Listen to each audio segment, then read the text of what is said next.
à quoi sert la cornée. Donc la cornée, c'est une lentille transparente qui est constituée presque comme de la peau, sauf que c'est la première lentille optique de l'œil.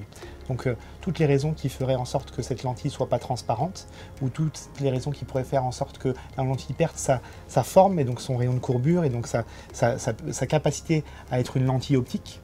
Donc il y a deux types de pathologies et de patients. Les patients qui ont perdu leur transparence au niveau de la cornée, et les patients qui ont perdu leur régularité.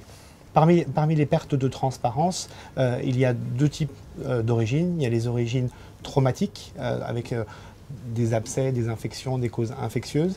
Il y a les causes traumatiques, une plaie ou un traumatisme chirurgical. Et enfin, il y a des causes génétiques pour lesquelles en fait, des patients peuvent perdre leur transparence de cornée avec l'âge, avec le temps ou dans la suite de chirurgie de l'œil.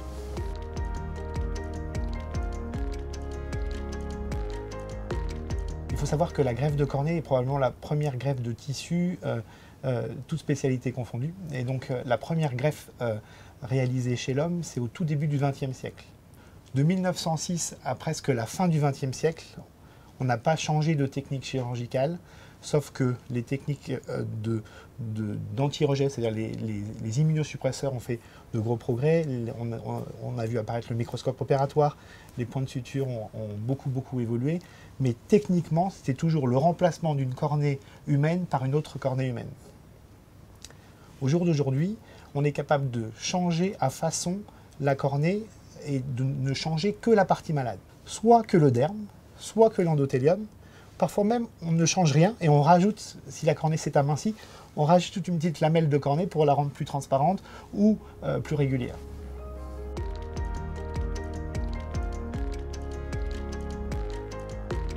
Que peuvent faire les chirurgiens pour améliorer le rapport entre le nombre de donneurs et le nombre de receveurs? C'est d'abord, on a expliqué que les greffes avaient beaucoup évolué, avec des greffes de plus en plus sélectives. Un don de cornée pourrait être proposé à plusieurs patients, corriger le derme d'une cornée de quelqu'un et l'endothélium de la cornée de quelqu'un, donc corriger la perte de transparence pour quelqu'un et la perte de régularité avec le même donneur. Ensuite, la recherche. La recherche aussi, rien ne peut se faire sans le don de cornée, et donc dans ces cas-là, la recherche fondamentale s'oriente vers la greffe de cellules plus que la greffe d'un tissu, avec la possibilité, avec un seul tissu, de faire pousser des cellules pour peut-être des dizaines, voire des vingtaines de patients à partir d'un seul donneur. Et le but ultime, ce qu'on fait au laboratoire, c'est pas se passer de donneur, mais faire en sorte que le donneur soit son propre patient, c'est-à-dire le patient son propre donneur. Comment faire si vous n'avez plus de cellules de cornée au niveau des yeux, ni au niveau de l'œil droit, ni au niveau de l'œil gauche? Là, on prend de la peau, où on prend des cellules de moelle osseuse, on leur met des gènes spécifiques, où on met des cocktails de culture cellulaire pour les transformer en cellules de cornée. Rendre de la peau transparente, c'est le projet de notre laboratoire de recherche, à partir de cellules de moelle osseuse et à partir de cellules épithéliales de peau.